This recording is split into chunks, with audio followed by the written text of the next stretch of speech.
Hello, historians.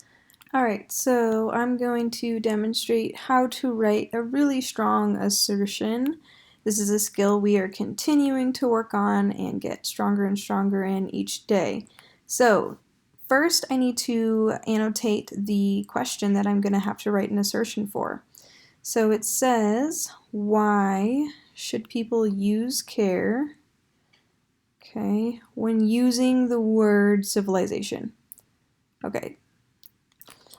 Alright, now I need to actually look at the text and find some answers based on the text and my own background knowledge.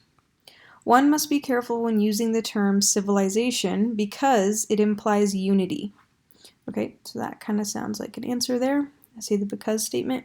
The idea that civilizations represent widely shared beliefs or shared identities with clear boundaries that separate them from other societies.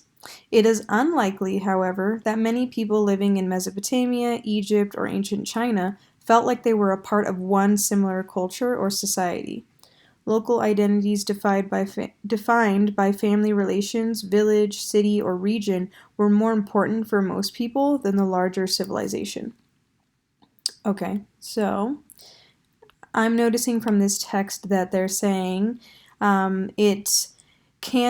civilization can mean unity, but what they're saying is that the local identities, the families, the villages, the cities were more important to people than the overall civilization, so they weren't united as an entire civilization necessarily.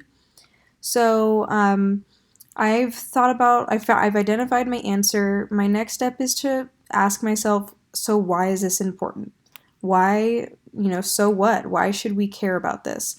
I feel like this is the part in our assertion process that we're kind of missing, and that's why a lot of the assertions we've written so far have been only based on the literal meaning of the text.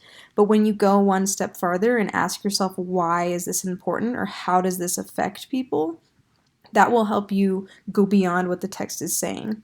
So for me, when I ask myself, well, why? Why is this something I should care about? I came up with the assertion that people should use care when using the word civilization because it can overgeneralize, which is just a fancy word to say like label a giant group of people.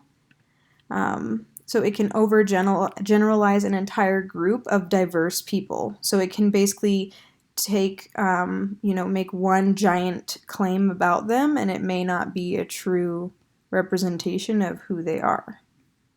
And so that is my assertion that goes beyond the text and is also supported by evidence.